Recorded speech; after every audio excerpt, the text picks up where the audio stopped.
எல்லோருக்கும் வணக்கம். நிலையிலிருந்து பூர்ணா வீட்டு சமையல். இன்றைக்கி என்ன பார்க்கலாம் அப்படின்னா, வெள்ளை அடை.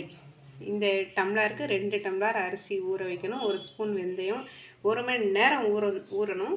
ஊறினோடனே நல்லா கிரைண்ட் பண்ணணும், நல்லா அரைக்கணும்.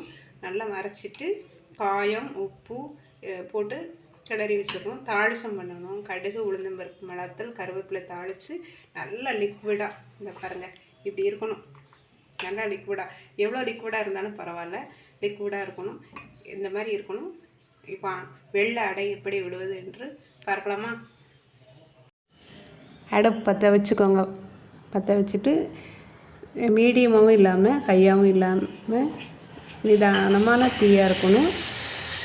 அதுக்கப்புறம் தோசைக்கல்லில் படாமல், கரண்டி படக்கூடாது, படாமல் இப்படி சுற்றி லிக்விடை விடணும். இப்படி சுற்றி விட்டுட்டு எண்ணெய் ஊற்றணும். எண்ணெய் ஊற்றிட்டு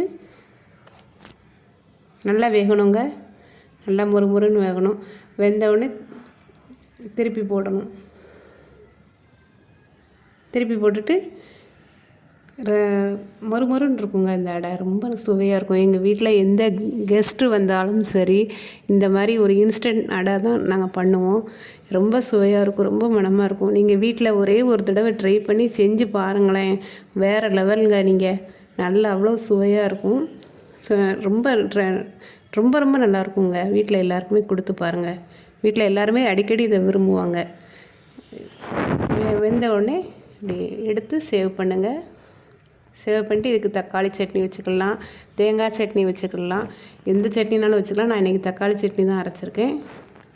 தக்காளி சட்னி நல்லாயிருக்கும், தேங்காய் சட்னி நல்லாயிருக்கும். ஃப்ரெண்ட்ஸ், இதை வச்சு சாப்பிட்டு பாருங்கள்.